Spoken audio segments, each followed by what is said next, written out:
Hello everyone, কেমন আছো সবাই? আশা করছি সবাই খুব খুব ভালো আছো, আর আমিও খুব ভালো আছি। অনেক দিন পর বৃষ্টি হচ্ছে, আর বৃষ্টির দিনে কিন্তু আজকে সব বাড়িতেই খিচুড়ি হচ্ছে। তাহলে আমি কেন বাদ যাই? তো আমিও খিচুড়ি বানানো শুরু করে দিয়েছি। আর দেখো, খিচুড়ির ডাল, আলু, কুমড়ো সব কিছু দিয়ে আমি মোটামুটি কষিয়েও নিয়েছি, আর এগুলো আমি হাঁড়ির মধ্যে দিয়ে ভালো করে খিচুড়ি বানিয়ে নেব। তো আজকে আমরা বাড়িতে সবাই খিচুড়িই খাবো, আর খিচুড়ির সঙ্গে ছিল পেঁয়াজ আর আলু দিয়ে বড়া, আর বাবার জন্য ছিল কুমড়োর বড়া। তো খিচুড়ি খেতে কিন্তু আমার দারুণ লাগে, আর কার কার খিচুড়ি খেতে ভালো লাগে তোমরা কিন্তু অবশ্যই কমেন্ট করে জানিও। আর এই দেখো, বাইরে কি সুন্দর বৃষ্টি পড়ছে, আর আমি রান্নাঘরে রান্না করছি। মানে কি বলবো, এত সুন্দর লাগছে না, ভীষণ ভালো লাগছিলো। কারণ এদিকে খিচুড়ি রান্না করছি, আর বাইরে এরকম বৃষ্টি পড়ছে, আর এরকম ওয়েদারে খিচুড়ি খেতে কিন্তু দারুণ লাগে। তো প্রচণ্ড উল্টো পাল্টায় হাওয়া দিচ্ছে, ভীষণই হাওয়া দিচ্ছে, জানলা দরজা কিচ্ছুই খুলতে পারছি না, ঘরের মধ্যে পুরো অন্ধকার।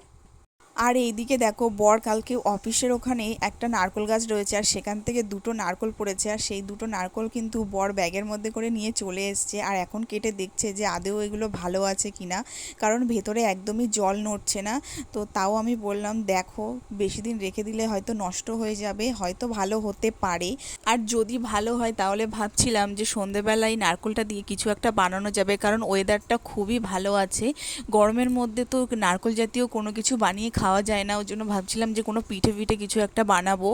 তারপরে ওর নারকোল কাটা দেখে আমারও একটু শখ হলো যে আমি একটু নারকোল ঝুড়বো। আর দেখো, এদিকে আমিও ওর কাছ থেকে নিয়ে, ও আমাকে বারবার করে বলছিল যে তুমি পারবে না পারবে না, কিন্তু আমি জেদ করে বললাম যে না, আমি পারি, কারণ আমাদের বাড়িতে নারকোল গাছ আছে, আমিও এরকমভাবে নারকোল ঝুড়েছি। তো আমাকে দাও, আমি পারবো। কিন্তু তারপরে দেখলাম এই নারকোলটার খোসাটা প্রচণ্ড পরিমাণে শুকিয়ে গেছে।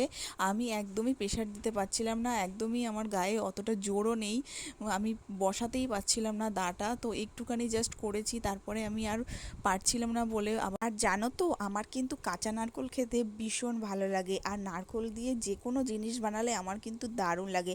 আর তোমাদের কার কার নারকোল ফেভারিট আমাকে কিন্তু কমেন্ট করে জানিও।